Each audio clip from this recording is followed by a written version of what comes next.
هتخليها تروح؟ لا طبعا. كلمة حاضر بتريح. مش عايز اقسى على البت واخدة قلمين ورا بعض. لسه عودها اخضر عم جلال. ربنا يعينك يا ابني. يا رضوان اخبارك ايه؟ عارف انا الوش ده بتاع انا عايز حاجة يا رضوان. خير يا ياسر؟ خدت مقاولة في عمارة كده والمقاول شكله بينصب عليا وانا مش عارف احسب شغله بصراحة. انت ايه علاقتك بالمقاولات يا عم عثمان احمد عثمان؟ هو اللي حصل بقى. المهم تعرف تحسب امتار خرسانة؟ طبعا. اي حد في العالم يعرف يحسب امتار خرسانة. بعدين بعد كده بقى اشتغل الشغلانة اللي انت بتفهم فيها. شوف عايزني امتى وابقى كلمني. دلوقتي صحيح ونرجع على طول. دلوقتي؟ بس ورحمة ابوك فتحي ما يعرف حاجة. ها؟ على اساس ان انا وفتحي يعني مقطعين الحكاوي مع بعض. طب اطلع غير هدومي واجيلك. اقعد اشرب حاجة حبيبي. ازيك يا عم جلال؟ اهلا يا سي ياسر. اتفضلي يا ست البنات عقبال ما اشوفك عروسه، وفي علبه جبنه نص زياده هديه من عبد البعث. شكرا يا عم حسام. لا تؤمر يا قمر.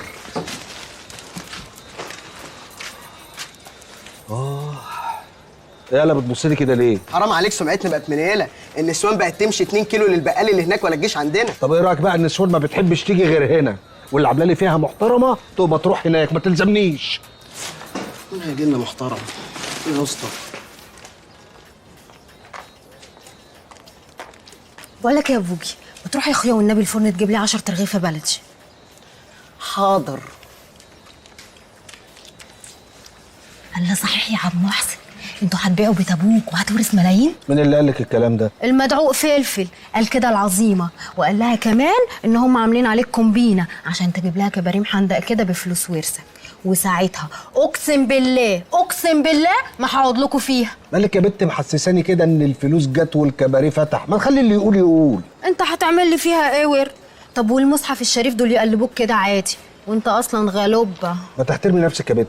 بقول لك ايه، انت لما تاخد ورثك تطلق عظيمه وتتجوزني وتفتح لنا بقى الكباريه. نعم يا اختي. زي ما بقول لك كده، وهشغله وهخليه اكبر كباريه في مصر. طب وطي صوتك، وطي صوتك، عظيمه جايه.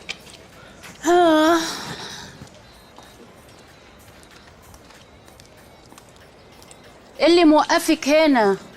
ده انا بعت بوجي يجيب لنا 10 رغيفه وبلملم شويه حاجات كده للتلاجة احسن فاضيه يا ست عظيمه.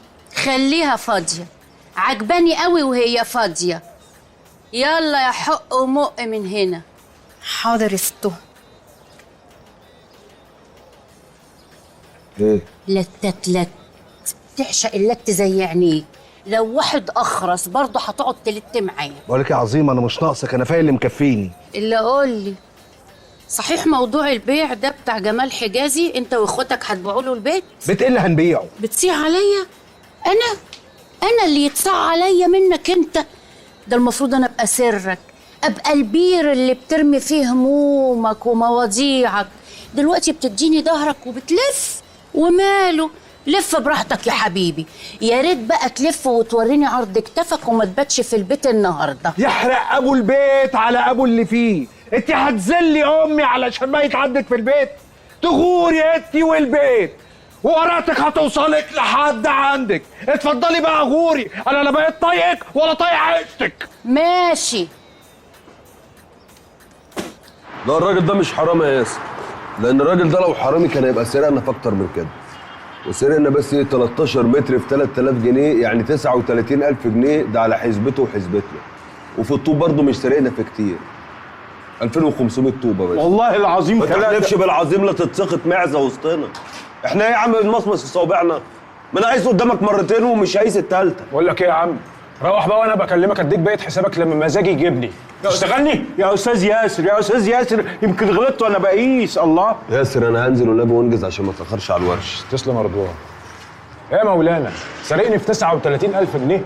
انا ممكن اركب دماغي وما اديكش ولا مليم على فكره. يا استاذ ياسر، الراجل ده ما بيعرفش يقيس. راجل مين يا عم؟ ده اخويا يا عم، انا كدبه واصدقك انت؟ طب تعالى نقيس من اول وجديد. يا عم قسناها وانت ما فتحتش بقك. افتح بقى اقول ايه؟ ما رضيتش. خلاص يا مولانا بقى، اتكتم بقى يا مولانا، خلاص بقى خلصت. يعني اخرتها مش هاخد فلوسي مثلا؟ يا عم ايه ده بقى، ما ادكش فلوس خالص يا عمنا. اللي تشوفه يا عم ياسر.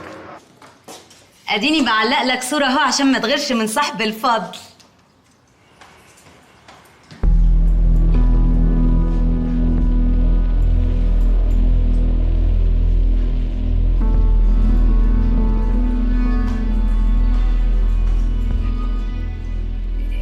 سنه كده يا توحه؟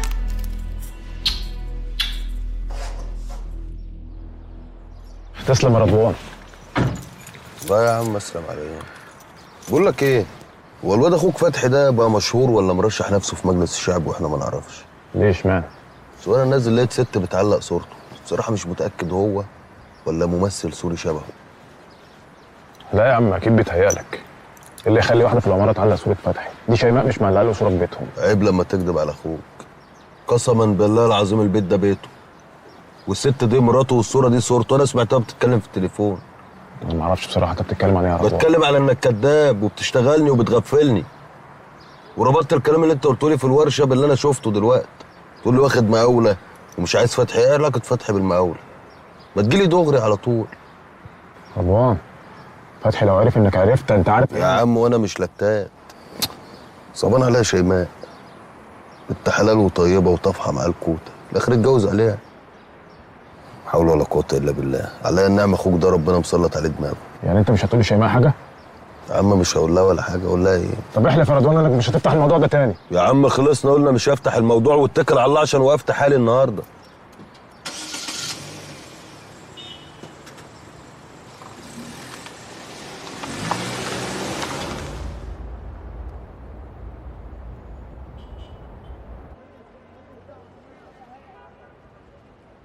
عادل ابني اتغير يا رضوان، ما بقاش عادل اللي كان بيقعد على حجري وهو صغير وروحه فيا. الهباب اللي بيطفحه ده خلاه واحد تاني، واحد ما بيحبش امه. ادعي له بالهدايه يا أم.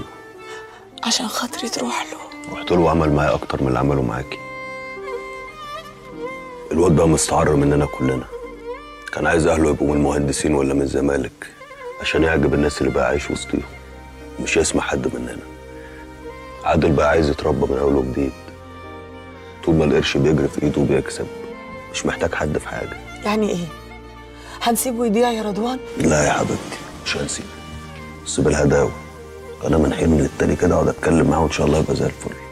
هداوة ايه بس يا رضوان؟ المفروض تاخده بالغصب وتوديه يتعالج في اي مصحة. غلط غلط يا لبنى. الموضوع ده مش بالغصب، لازم يبقى من قرارة نفسه عايز يتعالج. هنعمل معاه زي الواد ابن سيد عجوة اللي شحنوه على المصحة وانتحر هناك. ربنا يصبر اهله. الله يرحمه ويحسن اليه. الله يرحمه. عاش مدمن ومات كافر. هو ست يا ريتنا جبنا سيرة مليون جنيه. عادل جالك هو لحد عندك. متجمعين.